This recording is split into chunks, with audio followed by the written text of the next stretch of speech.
నగరపాలక సంస్థ 27వ డివిజన్లో కాలువలలో పూడిక తీసివేసేందుకు శ్రీకారం చుట్టింది. తిరుపతి నగర ప్రజలందరి సహకారంతో నగరపాలక సంస్థ సిబ్బంది అధికారులతో తాతానగర్ గంగమ్మ ఆలయ పరిసర ప్రాంతాల్లోని పెద్ద కాలువలోని పూడికతీత కార్యక్రమాన్ని చేపట్టారు.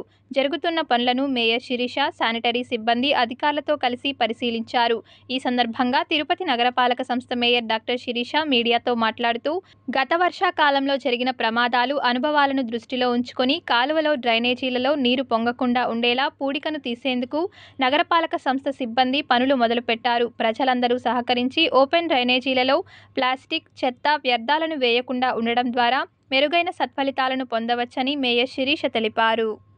దాదాపు తిరుపతిలో ఎప్పుడు హెవీ రెయిన్ఫాల్ వచ్చినా అన్ని రోడ్స్ కూడా ఒక 2-3 అవర్స్ మోకాళ్ళ లోతు నీళ్ళు వస్తున్నాయి. వీటన్నిటికీ కారణం ఓపెన్ డ్రైన్స్లో చెత్త వేయడమే. కాబట్టి ప్రజలకు ఒకే ఒక విజ్ఞప్తి ఏంటంటే, మనం ఎంత తీసినా కూడా మరీ కూడా చెత్త వేయడం వల్ల వీటి ప్రభావం ఎక్కువ రోజులు ఉండదు. కాబట్టి ఒకే ఒక ప్రయత్నం డీసిల్టింగ్ సక్సెస్ అవ్వాలంటే పబ్లిక్ పార్టిసిపేషన్ కూడా చాలా అవసరం.